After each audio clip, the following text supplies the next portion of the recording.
Hi, this is Tim of the 1916 Company. Welcome and thanks for logging on. If you love this watch, email us, tmosso@the1916company.com. It is in the description below. Your purchase and pricing email question line for buying this or any watch you see on any of our platforms. Please reach out to us directly, tmosso@the1916company.com for pricing.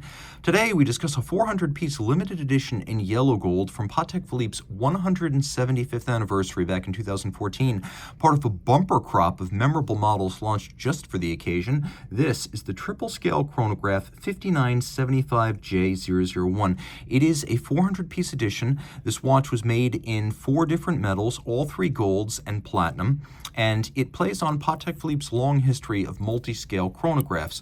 You will note it is both a 60-second only chrono with a flyback, an unusual tandem.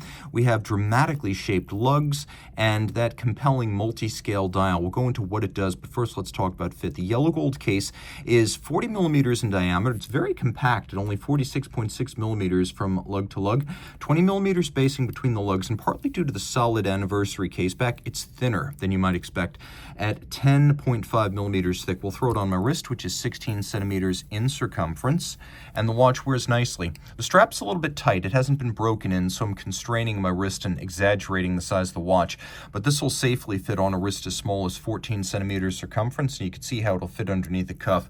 Take a look from over the top. Again, I'm pulling the strap relatively tight here. The strap is high grade, medium and large rectangular scale alligator leather, gloss, medium brown, folded edge, monotone stitch, Patek Philippe factory strap in brand new condition, calfskin on the bottom, no crimping, no gouging, pull tab spring bars so you can pop the strap off the case without any need for tools. We have a anniversary year specific buckle, 1839 to 2014. It is a friction fit single fold deployant, and you can see it has a little spring internally that helps to better cinch it down and lock it in place.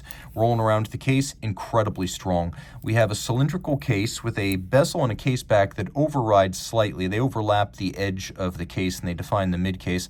So the bezel has a vertical lip, a conical profile, a little step, and then a flat profile, almost like a top hat before it meets the crystal. We have vintage-inspired rectangular pushers that are polished outboard and satinated on their flanks, and incredibly strong angular stepped lugs. They're stepped out from themselves, which you can see continues all the way to their ends, and then they have a bit of an overriding arc beyond the bezel, which makes it look as though the bezel is set like a diamond in a ring. Taking a look at the dial, okay, what's going on here? Well, 3 different scales with 3 different jobs. We've got a blackened Lancet-style chronograph seconds hand, and then we've got faceted yellow gold Dauphine hands with faceted indices on the dial, the faceting making it easier to read them from different angles. The dial is what Patek would call opaline, or a matte non-directional grained silver. Note the separation of Patek Philippe and the city of origin. That's rarely done. We have 3 different scales. The first is a telemeter scale outboard. So let's see what this does. You start the chronograph when you see your artillery shell splash in the water or throw up a column of dirt in the distance. And what happens is you wait, because our fixed element here is the speed of sound at sea level. When you hear the bang or the report, you stop the chrono, and the distance from your position or your cannon to the impact was 4 kilometers. All right, let's reset that. Let me reset that all the way there. This is a flyback chrono, by the way. So you have the ability to reset and restart without first stopping. And so I guess we'll just do that. Let's say you're taking your pulse of a patient. So you're a doctor. This is graduated to 15 pulses. So you start your chrono, and you wait until you've counted 15 pulses. And when you count 15, you stop. You look at the pulsometric scale, and you see that the 1 minute or beats per minute rate is 125. So that's how that works. Now, we'll reset again, and we will restart. At center, there is a tachymeter scale. So we were able to gauge distance, beat per minute pulse rate, and now calibrated to 1,000 units, we have this sort of snailed, inward spiraling tachymeter. So if I were to start when my race car begins its kilometer and then stop when my race car finishes the kilometer, you can see you got to remember where you are on the scale, but that would be 200 kilometers per hour. So we gauge distance, pulse, and speed, triple scales. Okay, what else can I show you? Well, not a whole lot, because the watch came with a solid case back. Now, if you want to know what this movement looks like, check out any of my reviews of the Patek Philippe 5960 or the Nautilus 5980 Chrono.